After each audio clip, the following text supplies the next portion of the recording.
here with Chris. Chris, tell us a little bit about yourself. My name is Chris. I drive a 2019 Mustang GT 5.0. I work with Rich here. I've been friends for a while. Can't wait to go-kart race today. So Chris, have you ever been go-kart racing before? It's going to be a no, Rich. I have not. Never in your life. How have you managed to never be go-kart racing before? I don't know. I just avoided it in my early life. It was between paintball and go-karting, and I chose paintball. All right. What are your expectations today? Well, I'm going to beat everybody, obviously, because as we all know, Mustangs are the fastest cars pretty much out there. They definitely decimate Camaros, and let's have fun. What is your strategy going into the race? Strategy is basically just, follow the course, I guess, because that's what go-karting is. Follow the course, okay. Well, there you have it. This is your interview with Chris. Let's see how he does.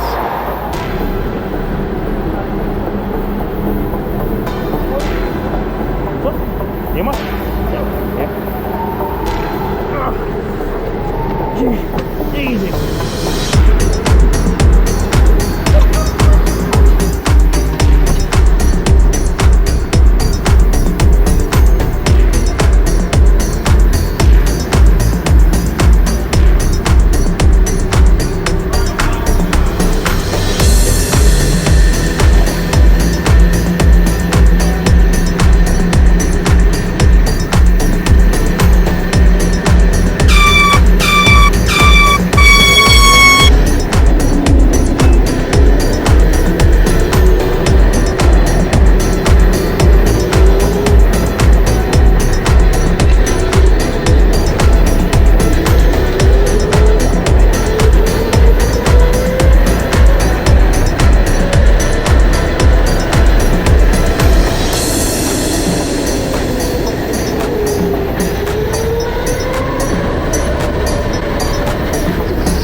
Chris, take us through your races. How did you do? Got second on the first race. I think I came in fifth on the second. I'm not sure about the third. I couldn't get past Mesa. It was a big body. So basically the rundown here is if you drive a Mustang, you're slow. I guess so. Shout out to my boy John Rubino. Lost Mustangs.